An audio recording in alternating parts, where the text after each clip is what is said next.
Never let life make you forget why you do what you do. Because it's easy to be locked in when everything feels good. It's easy to be locked in when you're winning, when you're motivated, when everything in your life is going your way. But the real question is, who are you when it's not? Who are you when you're tired? Who are you when you're stressed? Who are you when you are standing face to face with adversity? When you are going over and over again, putting in the work and there are no results to show for it? Who are you then?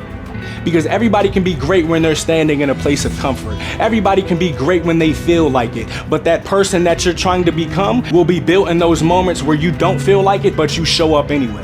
And understand this, situations change, circumstances change, emotions change, but your purpose never does. So I know there are going to be days where you're tired. There are going to be days where you're doubting yourself. There are going to be days where you're questioning if this is all even going to be worth it. And on those days, you don't slow down. You keep going, because discipline is doing what you said you would do long after the mood you set it in has left. Discipline is doing what needs to be done even though your feelings are telling you something else. You must understand that you just can't chase your goals when you feel good. You just can't go all in only when you're motivated, because if that's the case, you're not committed.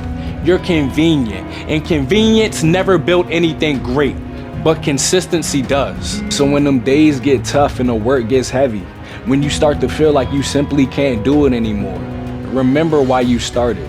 Remember what you wanted, and most importantly, remember that that version of you that you're trying to become is built on those days where you simply don't feel like it, but still decide to go your hardest.